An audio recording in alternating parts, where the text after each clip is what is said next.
Hey, what's going on, everyone? I'm Nathan with the eBookReader.com. So for this video, I've got the 9.7-inch Onyx Boox Note S, not to be confused with the 10.3-inch Note that I reviewed a couple months ago. This is Onyx's lower-end model. It's got some lower-end specs. It's got the flush glass screen.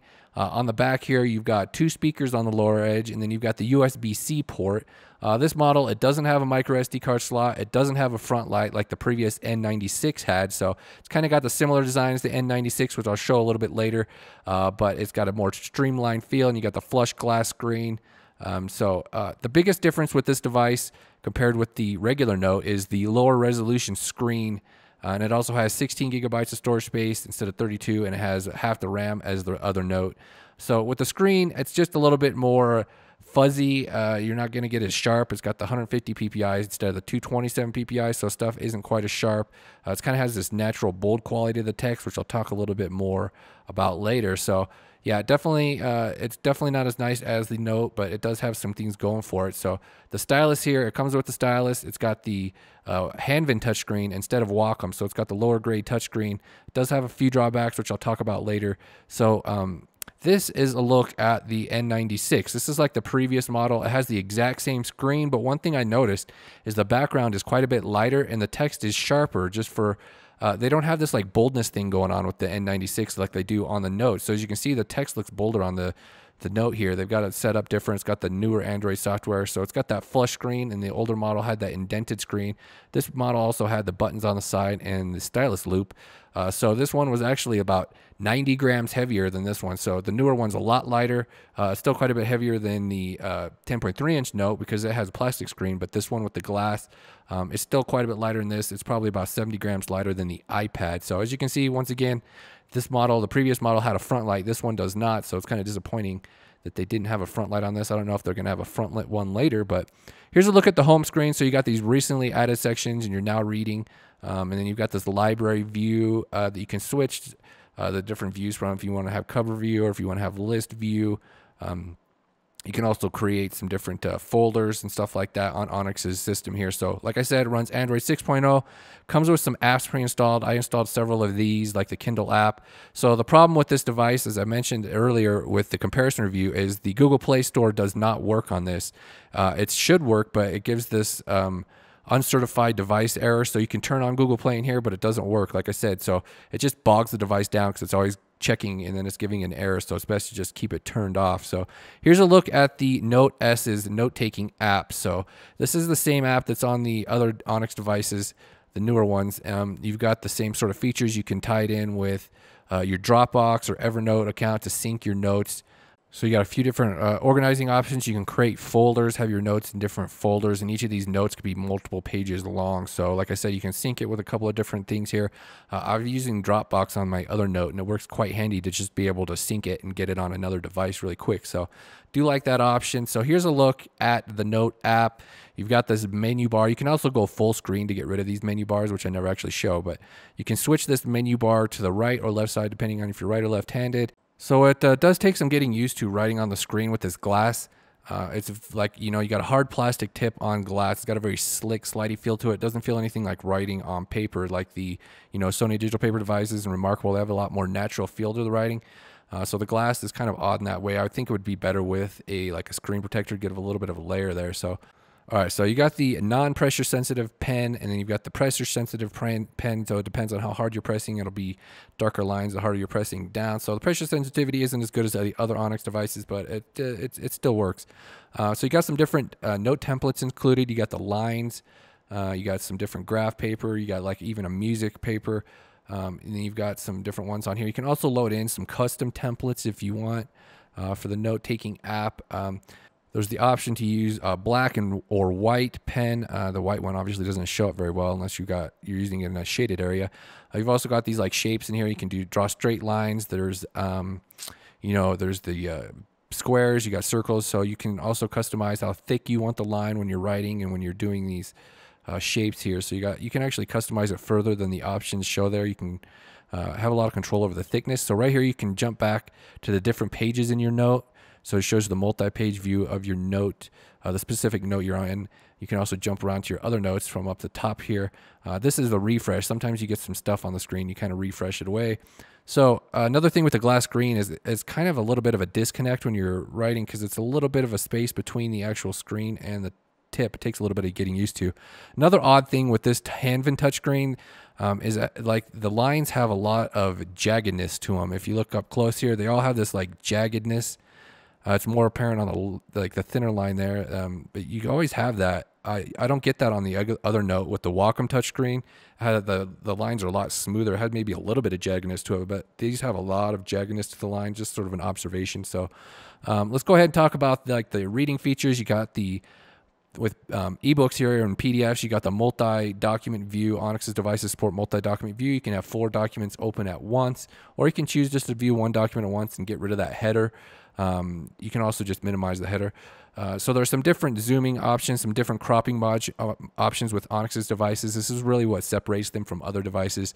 You can crop away the margins, fit everything to the screen, and then you can even turn pages like that. So it's on a different level compared to other devices like the Sony digital paper devices. And, you know, they don't have any kind of option for cropping and turning pages like that. So definitely a big advantage for Onyx. You can also use the pinch zooming. And then if you wanted to like customize it to get it to fit to the width exactly how you want it, you can sort of scroll around and then you can turn pages with it zoomed in like that as well. The only thing is when you're zooming in with the pinch zooming, you have to be very deliberate to tap the page, because if you swipe it all, it'll think you're panning like this. So it'll pan the page instead of turning the page. So you have to be very deliberate with your page turn motion. But the cropping features do work really well. It's what separates Onyx's devices, makes them the best PDF readers. Even with the smaller 9.7-inch screen, you can fit the PDFs to the screen pretty well. You can also use the custom zoom mode. So there's a whole bunch of different options. You can use the custom setting here that has some of those preset options to set exactly how you want to crop the margins on your page. It all varies with different PDFs, but it does work quite well. So it's definitely an advantage for Onyx. Like I said, you can go full screen here. Sometimes, though, it'll mess with your zooming. Like you can see, it kind of screwed up our zooming. We got to pan it back to the left. So another thing with the Onyx devices, you can write on the screen in your PDFs. You just got to enter the writing mode. Otherwise, your stylus will work for like turning pages and highlights and stuff like that. And once you enter the writing mode, you got the same kind of stuff you had in the Note app as far as your different pencil tips and your different line thicknesses. And then when you zoom in, your lines and stuff all like that, they remain, so they don't just disappear when you can write while you're zoomed in, you can write while you're zoomed out, it doesn't matter. So you got the table of contents support with the multi-level view here on the Onyx devices. Then you've also got like the different sections in here for your notes. It keeps track of all your notes, all your highlights, all your bookmarks, and then it'll give you it gives you the screenshots of all your notes. You can jump back to that. So here's what I was talking about earlier with the boldness. So here it is on the default. This is normal how it is just straight out of the box. It's got sort of it's more bold than it is with the N96 that I was showing earlier.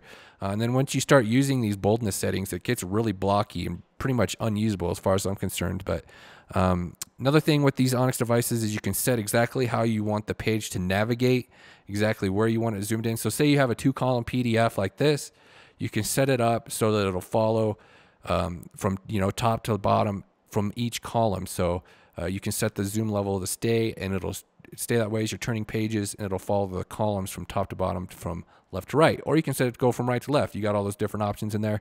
Also has text reflow in here. It doesn't work with these kind of PDFs, but if you have a basic text-based PDF, reflow can work well. Here's a look at an EPUB ebook. So obviously it supports a number of formats, EPUB being one of them. So as far as the PDF app is really advanced. It's got pretty much every feature you could ask for. It's more advanced than any other device. But their EPUB app, it's just kind of basic, really. I mean, it's got some good stuff in here, but it's nowhere on the same level as their PDF app. So, I mean, you got some preloaded fonts in here. It's basically just all the Android fonts. Some of them are terrible. So you can load in some custom fonts if you want. It shows you how to in the user guide. So you've got the line spacing settings over here. We've also got the margin settings. It's kind of strange how it cuts off the word there. That's probably just because it has to scale everything up for the low resolution screen. So you do have some different options. You can also like get rid of the indentation if you want to. It's got some different settings on here. If you want to get rid of the indentation or you want to add the indentation, doesn't always work, but it seems to work pretty frequently. So the text sizes are odd though, the font sizes. So it kind of goes from like the smallest size there, and then the second up size is like much larger, and then we got some larger font sizes down here. But yeah, like this size right here is a lot different than like the smallest size. It's just kind of weird. I can never quite get the font size I want. So you've got the side note feature in PDFs and EPUBs. So you can write notes next to your file. So you can't write directly on the EPUB like you can PDFs, but you do have the side note option.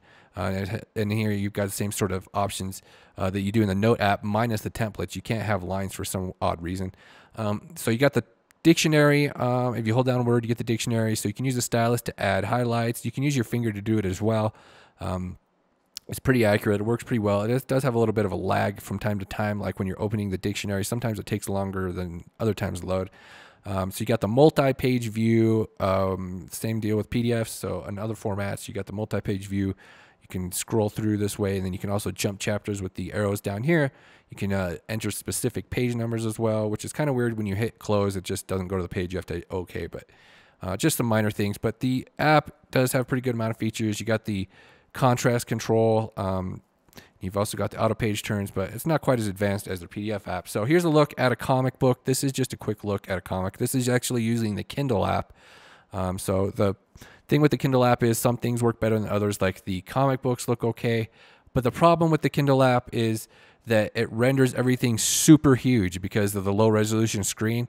It thinks you're using some like smartphone from like 1998 or something. So it blows everything up to ridiculous proportions. The smallest font size is huge. So this is actually the smallest font size right here, which is just too big for me. I don't like it. And then the margins are even worse. The margins are set at the smallest settings, but for whatever reason, just because of the app, the low resolution screen, I don't like using the Kindle app. You might like it, but I can't stand reading like that. So works much better on the 10.3-inch Note. I use it all the time on there. I've read several novels already, but for whatever reason, it just blows it up too much on the Note S. So here's a quick look at the web browser. So the web browser actually works pretty well on Onyx devices.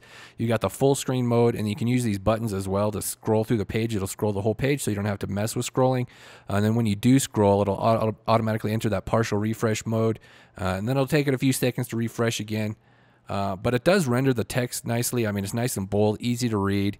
You can select text. You got the same sort of features in here as the Android web browser. So you got some more advanced features than you typically do with an e-reader. So I'm going to go ahead and wrap up this video right here. It got super long. Check out the ebookreader.com for the full review and for reviews of the other Onyx devices. I reviewed the Max and the 10.3-inch Note. I really like the 10.3-inch Note better, but this one's quite a bit cheaper. So, I mean, it does have some advantages with that. But check out the ebookreader.com. Bye.